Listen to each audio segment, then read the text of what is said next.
Bismillahirrahmanirrahim. Assalamualaikum warahmatullahi wabarakatuh. Waalaikumsalam warahmatullahi wabarakatuh. Bismillahirrahmanirrahim. Salatu wassalamu ala Rasulillah wa ala alihi washabihi wa mawalah wa la haula wa la quwata illa billah amma ba'du. Pada kesempatan pagi niki kita melanjutkan apa yang kemarin sudah menjadi bahasan kita. Faslun mujibatul husli sittatun. Kemarin kita membahas masalah air banyak dan air sedikit serta penggunaan air untuk wudhu. Nah, sekarang kita akan membahas mengenai perkara hal-hal yang mewajibkan kita ini untuk mandi, mewajibkan kita untuk mandi dengan air. Mandi niku mboten mandi biasa, tapi mandi junub. Mandi jinabat yang menyebabkan kita itu berkewajiban untuk mandi jinabat itu ada 6. Ilajul hasafati fil farji. Jadi perkara yang menyebabkan kita harus mandi jinabat itu ada 6. Yang pertama adalah ilajul hasafah, masuknya hasafah ke dalam farji. Ya, apa ngertos hasafah. Hasafah niku bagian dakare wong lanang sing paling ujung yang ada apa? Kulup. Iya, batas kulupnya itu, tapi bukan kulup yang ke atas, kulup yang pucuk. Ya, pucuk. Itu ketika itu bertemu dengan atau ketika masuk ke dalam farjinya perempuan, ya, maka itu menyebabkan kita wajib mandi. Ya, kita kewajaran untuk mandi jinabat. Tidak mamane atis yang godhog banyu. Itu ya. Durung teko lakone. Itu yang pertama. Yang kedua wa khurujul mani. Keluarnya air sperma, baik keluarnya itu disengaja ataupun keluarnya itu tidak disengaja. Ya, keluar disengaja atau keluar tidak disengaja. Wal haidi, ini untuk perempuan adalah haid, nifas, terus melahirkan, darah melahirkan. Itu semuanya ada 6. Nah, kalau kita lihat dari dari kewajiban kita untuk mandi jinabat ini, berarti itu adalah kita namakan hadas. Ya, hadas. Hadas itu apa? Hadas adalah perkara yang menyebabkan diri kita ini tidak suci. Ya, perkara yang menyebabkan diri kita ini tidak suci, bukan tidak bersih, ya, tidak suci. Nah, hadas itu ada 2. Ada hadas besar dan ada hadas kecil. Hadas besar adalah keadaan kondisi badan kita yang tidak suci dan harus disucikan dengan mandi. Mandinya namanya mandi jinabat. Mandi jinabat. Perempuan yang haid itu dirinya, awake badannya itu tidak suci. Nah, kemudian misalkan yang sedang nifas atau yang habis melahirkan, itu juga dirinya tidak suci. Untuk bisa menjadi suci, maka dia harus mandi jinabat. Ya, namanya mandi jinabat itu mandi dari ujung rambut sampai ke telapak kaki. Ya, itu harus rata, kita aliri air. Tapi istilahnya kok mandi ya.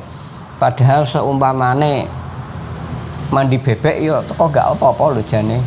Artosipun ngeten kira. Kita kebiasaannya kan memang harusnya mandi seperti ini, padahal tidak harus seperti itu. Tidak harus seperti itu. Artinya badan kita, semua badan kita aliri air. Kita aliri air itu nek kita sekali ciduk terus langsung iki kan adus iku jenenge, kira. Adus, padahal kriterianya itu hanya mengalirkan air ke sekujur tubuh. Lah mengalirkan air itu kan tidak harus dari atas ke bawah. Bisa dari tengah ke bawah, bisa dari atas ke tengah. Sing artinya tidak harus semuanya dong terus mengalir dari atas sampai semuanya, enggak harus begitu. Istilahnya mengalirkan itu ya badan kita ini teraliri oleh air. Semua badan kita teraliri oleh air. Makanya mandi jinabat itu tidak ada apa bisa dicicil. Lakone ra ono sih. Bisa dicicil. Artosipun dicicil niku napa? Kita mandinya tidak harus sekali itu, kira. Misalkan kondisinya kados kemarin, kira, yang ditanyakan kemarin. Duh. Utawa sing penganten baru. Nduk omahe mertua, cucuk tili-tili ngene iki piye ngono kan. Seketara banget ngono. Padahal juga enggak apa-apa sih. Seperti itu. Itu ada satu cara, ada satu cara bisa dicicil niku wau. Bagaimana dicicil? Aku jam semene aduh sirahku tok. Aku sirahku tok. Lah mangke jam 7 lagi aduh seperti biasa. Misalkan seperti itu. Bisa, enggak apa-apa. Enggak apa-apa. Terus niku itu hadas, ngira. Yang kedua ada hadas namanya hadas kecil. Hadas kecil itu bisa hilang. Hadas kecil itu bisa hilang.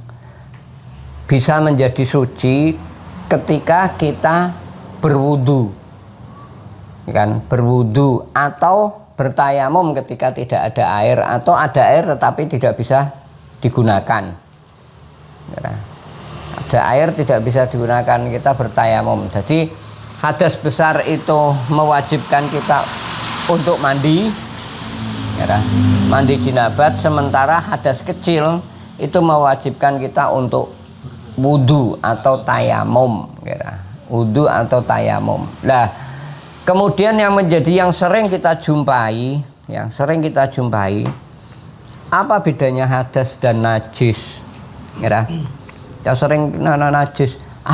Saya tak wudu dhisik. Misalkan kita sudah punya wudu awalnya, tapi ketika kita jalan ke masjid atau kita jalan ke musola, delalah tidak tembelek tai ayam, misalnya. Kan berarti kita kena najis, nggih. Sareng dhewe kowe ndek mau wis wudu nek omah tekan kene arep wudu. Aku bar ngidak tembelek. Tembelek itu bukan hadas. Tembelek itu adalah najis. Nah, ketika kita kena najis, caranya ya najisnya harus kita hilangkan.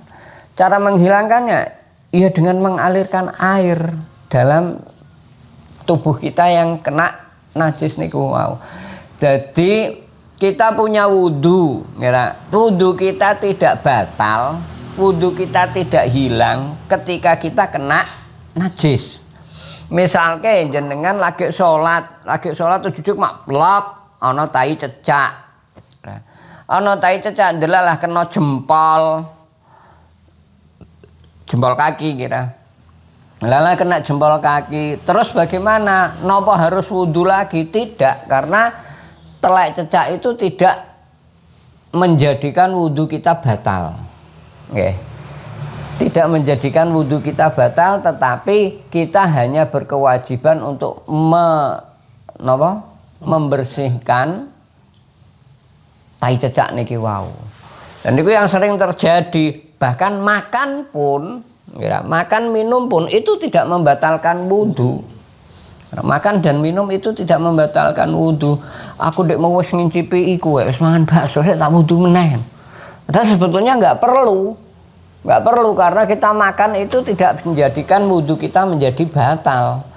Ya, makan, minum atau kita kena tai cecak katakan, itu tidak menjadikan batalnya wudu. Jadi aman. Terus apa yang membedakan antara hadas dan wudu? Hadas dan najis.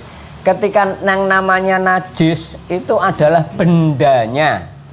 Ya. Bendanya. Misalkan tai cecak ada bendanya. Ya. Air kencing ada bendanya, itu najis. Tetapi kalau hadas tidak. Kalau hadas misalkan hadas itu ngentut. Ngentut itu bukan entutnya yang menjadi najis, tapi proses keluarnya angin dari dubur. Misalnya kita pipis, ya, pipis niku kan najis gak? Najis pipise. Tapi proses keluarnya itu tidak najis, proses keluarnya itu hadas. Makanya ketika kita pengen bersih, kita yang pengen suci ya harus wudu dulu. Terus napa ya nek hadas niku abstrak, ya. Tetapi ketika najis itu memang harus ada bendanya. Bendanya itu najis, tetapi proses misalkan tadi kita BAB, ya kotorannya itu najis, tapi proses kita BAB-nya, proses keluarnya itu dari dubur, prosesnya itu namanya hadas. Makanya kita harus wudu. Karena kenapa wudu? Lah yo aku kena berpipis kena misalnya kecipratan pipis. Oh, bukan kecipratan pipis, tapi proses keluarnya air urin ini mau keluar, prosesnya itu yang menyebabkan kita kena hadas. Nek najis itu barangi. Barangi itu najis. Terus niku sedikit perbedaan antara hadas dan hadis. Najis, nek hadas niku membersihkannya nek ora wudu tayamum ya mandi. Tetapi ketika najis itu kita membersihkannya itu dengan menghilangkan najis dan mengalirkan air ke najis tersebut. Oke, itu perbedaan antara najis dan hadas. Kita sering mencampur adukkan hadas dan najis.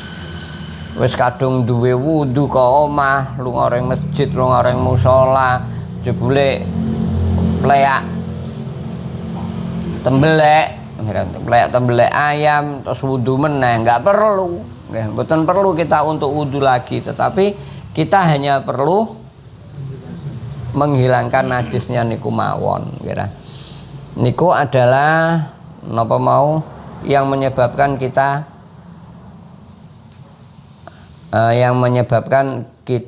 mandi ya. Kemudian yang menjadi fardunya kita mandi itu hanya ada dua, niat ya. Niat seperti niat wudhu kemarin. Niat itu bukan pada bacaannya ya. Terus kita harus bedakan antara bacaan niat dan niat. Kalau bacaan niat itu kita ucapkan, tetapi kalau niat itu tidak kita ucapkan. Ketika kita Allahu Akbar usolli fardhu dhuhr itu bacaan niat, bukan niat. Nawaitul wudu'a li raf'il hadasil ashur itu bacaan niat, bukan niat. Tetapi niatnya itu harus berbarengan dengan awal dari pekerjaan itu. Misalnya kita wudhu, ya harus berbarengan dengan awal dari wudhu. Apa? Membasuh wajah. Ketika kita membasuh wajah, hati kita niat. Jadi ketika kita membasuh wajah niku kita nawaitul wudhu'ane di dalam hati. Atau ketika kita sholat Allahu Akbar. Lah, ketika kita melafadzkan Allahu Akbar dari A sampai sebelum bar, itulah kita niat.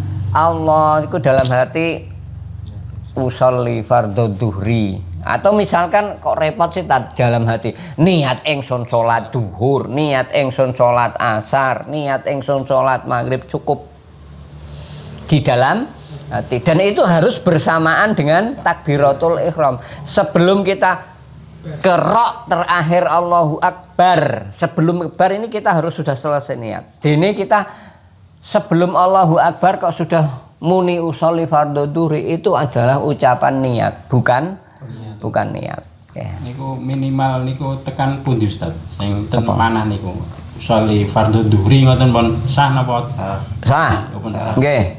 Usolli fardhu dhuhri ngoten tok lah, nggih. Dados ketika kita mengucapkan apa? Rakaat. Ya, nah biasanya kan kita nek komplite nek nduk madrasah kan arba'a raka'atin mustaqbilal kiblati adaan lillahi ta'ala. Semuanya itu kita tinggal nggak apa-apa. Ya. Jadi yang penting itu kita melakukan salate apa? Ya. Salate apa? Wajib tah sunat. Ketika wajib harus kita ucapkan wajib, tetapi kalau sunat kita tidak bilang sunat itu otomatis sudah masuk ke sunat. Misalnya kita sholat taraweh kan hukumnya sunat. Anggur usolli taraweh lillahi ta'ala. Sudah, itu sudah masuk ke sunat karena tidak kita niati wajib. Kalau ketika sholat tidak kita niati wajib ya jatuhnya ke sunat. Kita sholat duhur kita tidak bilang sholat wajib fardu, usolli fardu duhri, kan wajib, kita tidak mengucapkan fardu duhri, maka sholat duhur kita jatuhnya ke sunat. Padahal sunat itu berarti kita dianggap belum sholat karena jatuhnya ke sunat, padahal harusnya wajib.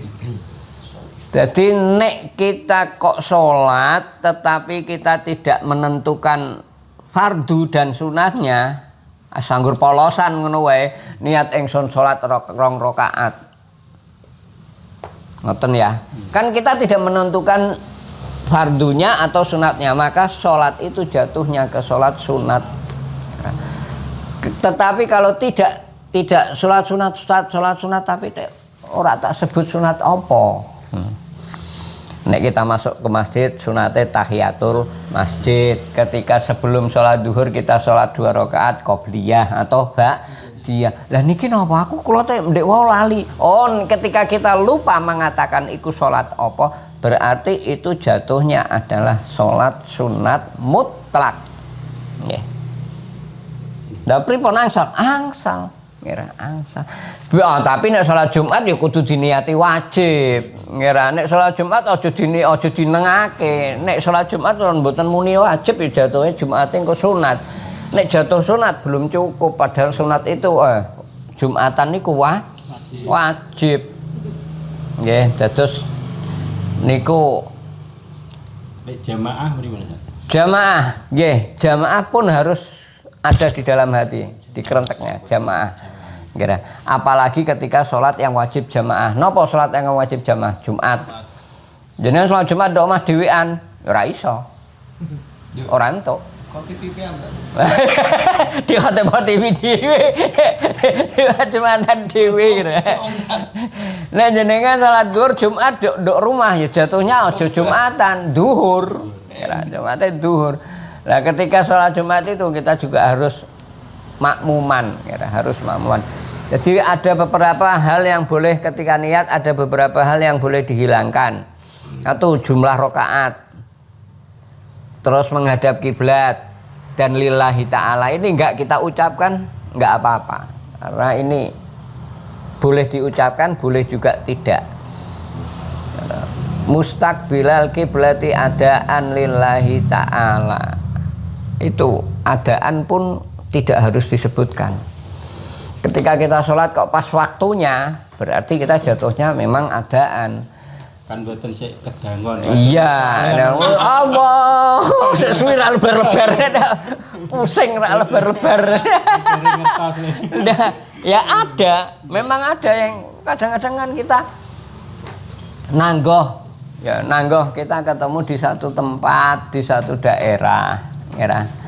Kebetulan jejere kita ini bukan tetangga kita, bukan konco kita, orang lain lah, orang lain lah. Dan kebetulan kita di satu daerah yang rodok religius, wonge umpamane, wonge jamaah do sregep. Tapi ternyata ada jamaah yang Allah suwene ra karuan, Allahu Akbar. Ojo kaget ketika kita menjumpakan orang seperti, karena dia ngepasake niate, ngepasake niate. Ya, ngepas. Jadi niat itu lisan kita bunyi, berucap, lisan kita muni, hati kita juga rentek. Nah, itu makanya berbarengan. Nah, sebagian ulama mengatakan nek umpamane kula panjenengan kita semua ini kok susah untuk khusyuk dalam sholat. Iso khusuk 100%. Sinten sing saged khusuk saged? Ah. Kemutan toical. Jauh kita sholat kita masih jauh dari khusyuk, masih jauh dari khusyuk. Sak rakaat mungkin iso. Nah, saya ngira 1 rakaat mungkin bisa, ngira. Udahlah, umpamane kasarane dong terus ngene. Dalam satu Wis niat-niat khusuk lho iku. Dalam satu referensi gini, ya kita manusia awam, kita manusia awam. Untuk bisa mencapai seperti itu butuh perjuangan dan tidak mudah. Tidak bisa cuma setahun 2 tahun. Prosesnya itu lama. Tetapi yang penting satu hal, ketika kita takbiratul ihram, ketika kita melafadzkan Allahu Akbar, itu kita harus berusaha sekuat mungkin untuk tidak ingat apa-apa. Hanya ingat itu saja. Makanya karena kita mengucapkan Allahu Akbar, hati kita niat. Dan itulah saat itu kita harus khusyuk minimal di situ. Dene engko bar Allahu Akbar, ya Allah kacamataku jebule nek mau dhuwur kula. Delalah ngono misal ke. Jadi justru ketika kita sholat iki kok perkara yang lupa sering ingat. Lagi Allahu Akbar, lagi bar ngono lho. Ya Allah, dek mau kunciku mau tak selehake nduk nggon meja.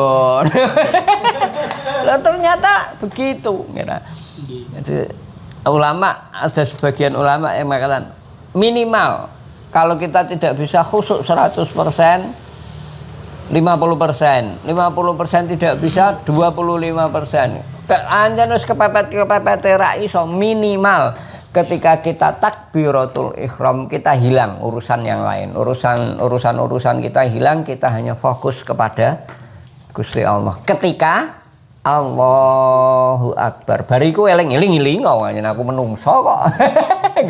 Wong anjen aku menungso kok eling menungso kapake menungso ya menungso kira. Nah, itu adalah napa niat kita kira. Terus yang kedua tadi adalah mengalirkan air ke seluruh badan, mengalirkan air ke seluruh badan. Dan mengalirkan air ke seluruh badan, saya katakan tidak harus satu waktu, bisa kita cicil. Kita mengalirkan badan itu, kita mengalirkan ke kepala dulu jam 4:30, nanti 6:30 dari kepala ke bawah, boleh, aman Mas. Jadi misalkan bulan puasa, wah iki engko nek aku nek bar subuh adus iki ngono ora kademen. Kadang-kadang takut untuk kuping kemasukan air. Misalkan kira jenenge adus awak kan ya ada kemungkinan untuk gampang sebelum imsak apa sing ndadekake kekhawatiran kuping kemasukan air. Yo wis ketika sebelum imsak dusi dhisik sirahe. Kasih terlas. Kasih terlas. Mana si toyo. Termas. Ngira. Niku yang menyebabkan kita napa wau? Mandi wajib, mandi wajib. Tadi kita sudah membedakan napa? Hadas besar dan hadas kecil serta najis. Najis, perbedaan antara hadas dan najis. Nah, sekarang najis. Najis itu benda yang menghalangi badan kita untuk menjadi suci. Dan benda itu harus kita hilangkan dengan cara mengalirkan air. Kemudian benda yang seperti apa yang bisa menjadikan kita kena najis? Terus najis itu ada najis namanya najis mughaladhah, najis kelas berat. Inilah najis kelas berat, najis mukhafafah, najis ringan, dan najis sedang mutawasithah. Ada mukhafafah, mutawasithah, mughaladhah. Hadis mukhafafah Hadis mukhafafah itu najis yang ringan. Najis yang ringan itu hanya ada satu bendanya. Najis yang ringan itu bendanya hanya ada satu, yaitu pipis bayi lanang yang belum makan, yang belum kemasukan urung diloloi gedang, yang 100% masih minum ASI. Bayi lanang sing masih minum ASI, belum minum makanan atau minum susu botol formula, yang formula. Nah, itu air kencingnya itu najis, tapi najisnya najis mukhafafah. Najis mukhafafah niku hadis yang ringan. Hadis ringan itu bagaimana? Tetap harus kita bersihkan. Bagaimana cara membersihkannya?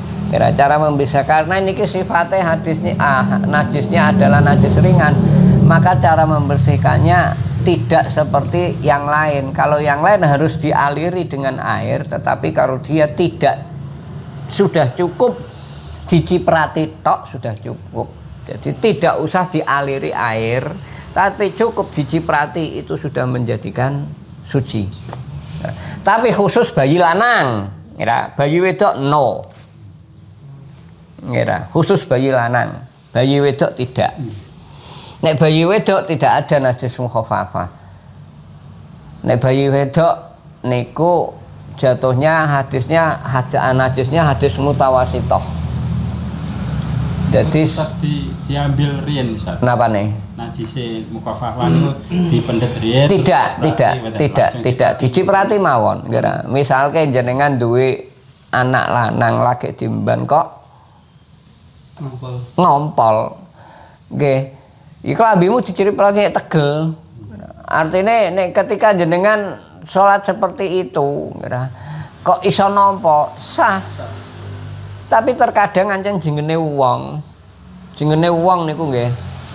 Jengene wong iku terkadang ketika mbuh iku kena pipise anake dhewe, mbuh pipise anake wong liya sing kebetulan kita emban. Kita tahu mukhafafah, tapi kok kadang-kadang ketika kita sholat perasaannya piye sih kok kena najis. Perasaan kita seperti itu aja. Terus gelem ra gelem kadang-kadang ganti baju, ganti sarung, ganti celana. Padahal sebetulnya nggak ganti pun nggak apa-apa. Cuman karena ya wis kadung. Dan yang kedua adalah najis mutawasitoh. Najis mutawasitoh itu seperti yang kemarin saya sampaikan.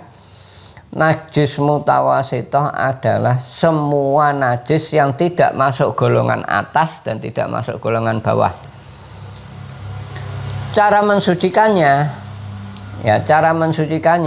harus dialiri air, tapi dengan syarat bendanya sudah tidak ada, warnanya sudah tidak ada, rasanya sudah tidak ada, ambunya sudah tidak ada. Wis ora mambu tembeleke ilang. Tembeleke wis ora ana wernane putih-putihe ya ora ana. Dan misalnya tembelek ayam ndok nggon kene, ten mriki di tengah-tengah sini. Kemarin kan cukup dibersihkan dulu, nggih. Tembeleke niku dibersihkan dulu. Kita ambil mbuh apa, mbuh busa, mbuh apa, mbuh gombal. Pokoknya piye carane najis itu kita ambil, bendanya kita ambil. Setelah bendanya kita ambil, tidak ada bau lagi, bendanya sudah tidak ada, rasanya tidak ada, baunya tidak ada. Rasanya tak kira ya ora ono sing ngrasake, tak kira ya ora ono sing gelem ngrasake. Tapi perkiraan kita iku ketok wis ilang kok, wis ora ono, wis ora mambu. Nek wis ora mambu biasanya ya wis ora ono rasane. Maka ketika itu jenengan kita ambil air satu ciduk air, kemudian air niki kita teteskan ke najis yang kita ambil niki wau. Alatnya kering nih Mas nggih. Kering. Setelah kering kita teteskan, setelah kita teteskan berarti tempatnya sudah suci. Setelah tempatnya sudah suci, kita lap. Ya, kita lap. Dengan dua lap apa sing garing, yuk kita lap. Setelah kita lap, nah tempat itu baru suci. Ya. Dan yang ketiga adalah najis mughaladah. Najis mughaladah adalah najis kelas berat. Kasus najis mughaladah itu hanya terdapat pada hanya terdapat pada air liur anjing atau air liurnya babi, atau kulitnya atau bulunya anjing atau babi yang basah. Jadi najis mughaladah itu ora ono ndok kambing, ora ono. Adanya di anjing. Anjing pun itu harus kering. Anjing pun itu harus basah, Ding. Nek anjingnya kering, bulunya anjing kering, badannya kita sarung kita kering. Kok ujug-ujug lagi mangkat melaku, kok ujug diserempet, dikepot karo kirek, dikepot karo kirek, dikepot karo kirek dan ternyata kena sarung. Nah, ketika kena sarung, kulite kirek sing liwat niki wau bulunya kering, sarung kita juga kering, tidak akan menjadi masalah. Terus lanjut sholatnya, lanjut ke masjidnya sholatnya. Jadi tidak najis, sama sekali tidak najis, kecuali anjen rodok grimis utawa udan sithik, udan sithik lagi meripit, ujug-ujug dikepot karo buntut anjing, lagi liwat lho anjen jengene asu liwat ngono kok ana wong ujug kok ya apa buntute iku lho dikipatake. Lah ketika buntute dikipatake kena sarung, padahal sarunge teles wong anjen lagi udan grimis. Lah berarti sarunge teles, bulunya dia juga teles. Nah, wes komplit, berarti salah satu atau dua-duanya basah, maka itulah kita kena najis mughaladah. Dan najis mughaladahnya itu cara mensucikannya kemarin harus dibasuh 7 kali. Dibasuh 7 kali, salah satu basuhannya itu kita campur dengan tanah atau debu. Salah satu netok, tidak semuanya. Kita campur dengan tanah. Nah, niku najis mughaladah. Kemarin kita sudah membahas masalah niku nggih, wudu sudah ya. Wis dipraktekke ta durung? Tanpa telinga. Oh, tanpa telinga. Ngono ora kepenak rasane. Rasane ra kepenak. Dipraktekno. Nggih, rasane ra kepenak. Jadi kemarin saya sampaikan salah satu rukunnya wudu yang kita biasa melakukan, tetapi itu sebetulnya tidak wajib, adalah membasuh telinga. Membasuh telinga. Itu ketika kita wudu, kita itu tidak wajib, tidak harus membasuh telinga.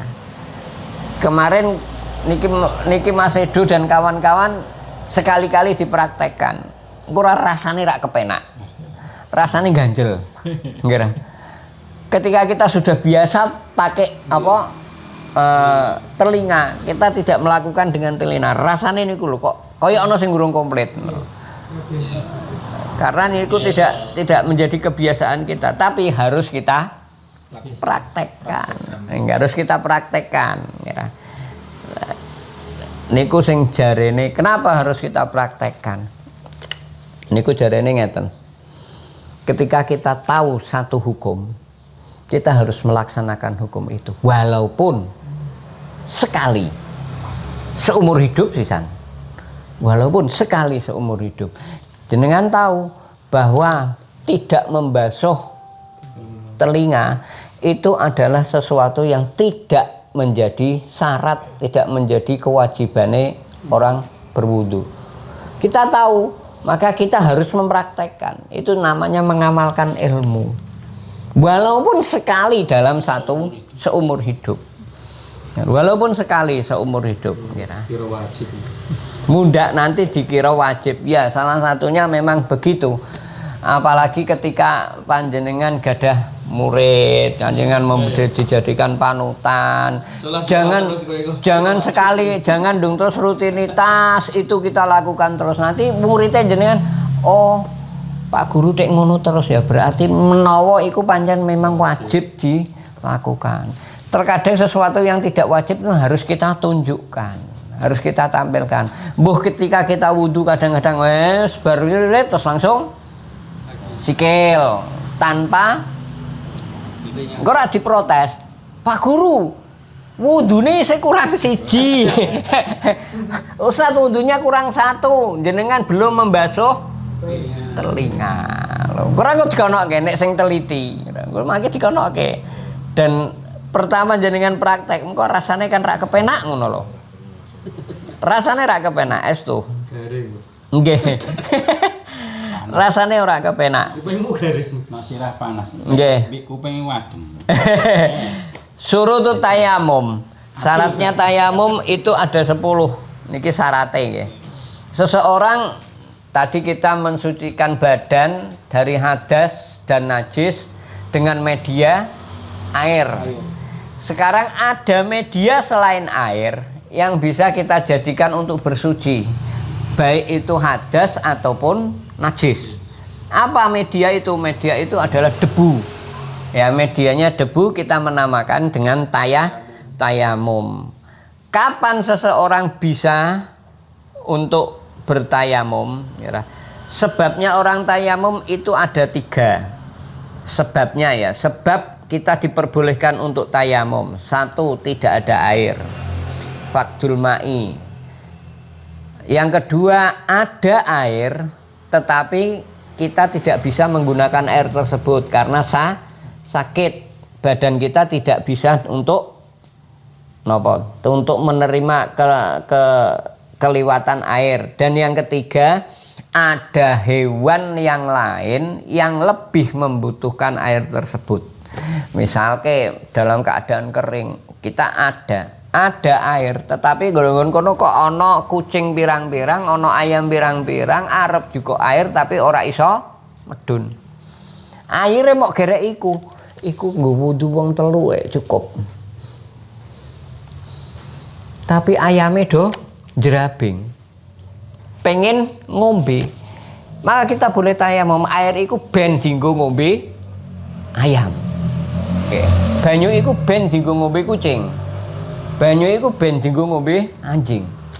Itu lebih dikedepankan daripada kita memakainya untuk berwudu. Terus alasan kenapa kita boleh tayamum: 1, tidak ada air. 2, ada air tetapi badan kita tidak sakit, lebih sakit ya, badan kita sakit tidak boleh kena air. Yang ketiga, ada yang lain yang lebih membutuhkan air itu karena mbuh iku ngorong kehausan.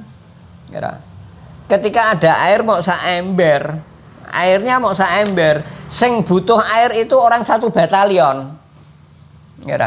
Sing butuh itu orang 1 batalion. Ember iki dibolongi cilik kanggo wudu tah dikanggo adus. Tah dienggo ngombe. Yang lebih utama pakai untuk minum. Karena kita wudu tidak menyebabkan mati. Walaupun itu untuk sholat, untuk kewajiban. Wudu kita tidak menyebabkan mati, tetapi ketika kita tidak minum bisa mati. Alasannya mau sesederhana itu. Jadi umpamanya kok airnya saember tok, sing membutuhkan orang 1 batalion, ya wis kanggo minum wae. Lah terus wudu kita tidak wudu, tetapi kita bersuci dengan debu, dengan tayamum. Oke. Nah, itu pertama. Dan syaratnya tayamum lumayan banyak. Syaratnya tayamum lumayan banyak.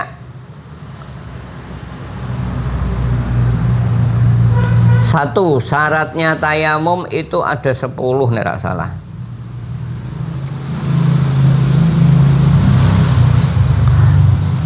Terus tayamum itu satu harus dengan debu. Harus dengan debu. Kula panjenengan sedaya jangan membayangkan debu iku dong terus berupa ya kayak berupa debu temenan ngoten. Enggak. Namanya debu niku kan tipis. Kadang-kadang debu itu tidak bisa terlihat oleh mata. Kadang-kadang debu itu tidak bisa terlihat oleh mata. Nek terlihat alek dengan mata iku saking akeh debune. Saking akeh debune niku baru kelihatan mata. Terkadang kita punya buku, setelah buku ini kita taruh beberapa saat ngoten niku sudah berdebu. Atau terkadang kita tembok itu juga berdebu. Tembok itu juga berdebu, ataupun lantai itu juga berdebu. Jadi jangan kita bayangkan, kita sesuci berdebu, kok raiku kebak debu. Jangan berpikir begitu, enggak harus begitu. Kok raiku kebak debu? Nek raiku kebak debu enggak rusak. Wong bersucinya pakai debu. Ya mboten ngoten, tetapi debu itu bisa tipis, debu yang malah yang betul-betul debu niku justru yang tipis niku. Terkadang ya kita ndok nggon kene ngene tapi ternyata ini juga ada debunya. Jangan berpikiran kita debu dong terus kudune ndok nggon lemah yang ana debune terus kita pakai. Enggak harus seperti itu. Kadang di kitab, di buku yang sudah tumpuk-tumpuk itu juga ada debunya. Nah, makanya ini salah satu syaratnya itu adalah dengan debu. Salah satunya syarat dengan debu. Kemudian syarat yang selanjutnya wa ayyakuna turabu tahiran. Debunya debu yang suci. Nah, bukan debu yang kena najis atau debu yang sudah dipakai. Ya. Terus bagaimana caranya? Apa saja anggota badan yang kita pakai untuk tayamum? Berbeda dengan wudhu. Kalau wudhu itu ada wajah, ada tangan, ada kedua tangan, ada kaki, ada kepala. Tidak. Kalau tayamum yang cukup kita pakai untuk tayamum adalah wajah dan tangan. Hanya itu tok, wajah dan tangan tok. Bagaimana usaha kita harus berusaha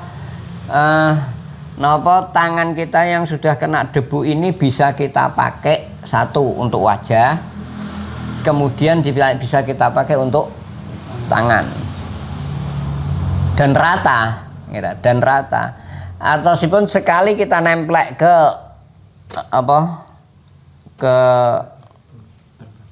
debu, sekali kita nempel ke debu itu satu kali kita untuk wajah, kemudian kita nempel lagi ke debu yang kedua kalinya untuk tangan.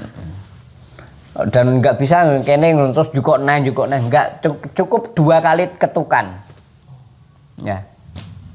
Jadi ketukan ini untuk wajah, ini nanti untuk tangan. Dan itu harus kita saiso-isone piye carane ngeratakake semene ini kita ratakan ke dalam satu wajah. Sama seperti kemarin wudu ya. Semene kon ngeratakake satu wajah. Niku gelem rak gelem epek-epek ini harus kita bagi. Ya, epek-epek harus kita bagi. Epek-epek yang sebelah sini niki napa jenenge? Ya driji bagian jero, driji bagian jero satu, kemudian napa niki tengah iki kemudian jempolnya ya, karena jempol kan tidak menyatu dengan ini jempol tidak menyatu dengan ini. Jadi ini satu bagian, ini satu bagian, ini bagian lagi. Sini sama, ini sama. Nah, terus bagaimana kita menggunakannya? Caranya menggunakannya biar yang 3 bagian ini bisa menjadi rata satu wajah, hampir sama dengan wudu. Maka dahulukan yang belakang driji, ya, belakang jari ini kita pakai dulu. Ini jangan dipakai dulu. Yang kita pakai ini dulu. Jadi belakang diri ini kita pakai untuk batok dan sekitarnya. Ya, ketika kita sudah sampai tengah, sudah sampai kini kuping, baru yang tengah ini kita pakai. Yang tengah ini untuk apa? Yang tengah ini untuk pipi, untuk pipi. Kira yang tengah untuk pipi ini kan belum, yang ini belum ya. Yang ini belum kepake kan dari tadi jepiping terus. Kira. Ya, niki apa? Jempolnya tetap jepiping ya. Berarti jempol belum terpakai. Yang terpakai satu driji sampai kuping, kemudian kuping ini kena bahu apa? Niki kanggo pipi, kira. Lah yang ini driji ini kita pakai untuk bagian bawah. Bagian sini. Sudah. Ora usah ndong terus diusek-usek mboten. Mboten usah diusek-usek. Sama. Ketika kita niku satu, setelah kita selesai kemudian kita ambil debu lagi. Setelah kita ambil debu lagi, ini kita bagi lagi, sama pembagiannya. Driji, wetenge, terus napa niki ibu jari. Ya, sama. Ketika kita untuk tangan kira, itu tangan berarti tangan kiri untuk tangan kanan nggih.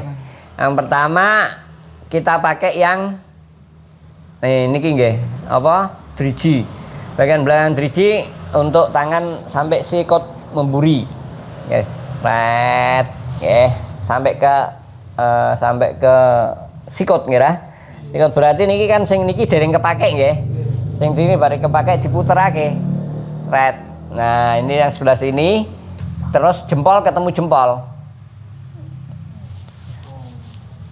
Terus iki kanggo bagian sini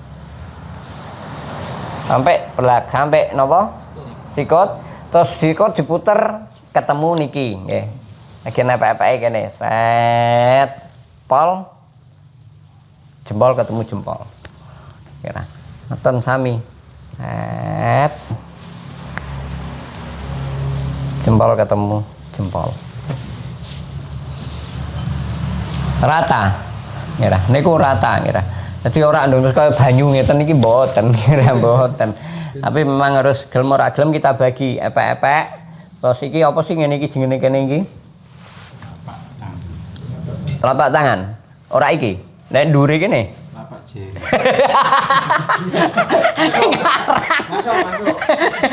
Ngarang tapi member. Telapak jempol. Iki telapak jempol, iki telapak jari. Tapi ya. Telapak jari gini ya. Jempol kabeh. Nah, niku ketika kita sudah melakukan itu, maka kita dianggap sudah bersuci. Nah, ini tidak sama dengan wudhu. Kalau wudhu kan selagi kita belum batal, maka wudhu ini masih berlaku. Tetapi ketika tayamum, karena tayamum ini sifatnya adalah darurat, maka tayamum ini hanya berlaku untuk satu kewajiban. Ya, misalnya kita tadi mau sholat duhur, setelah kita sholat duhur, tayamum kita hilang, nanti asar kita harus tayamum lagi, dan nanti maghrib harus tayamum lagi. Tidak bisa aku belum ngentot eman. Aku belum ngentot eman. Berarti tayamumku masih berlaku. Oh enggak. Tayamum hanya untuk satu kali sholat. Tayamum hanya untuk satu kali sholat. Dan tayamum ini untuk mandi pun bisa menggantikan mandi. Ya, ketika tidak ada air, bagaimana kita mandi jinabahnya? Ya pakai tayamum, caranya ya sama seperti itu.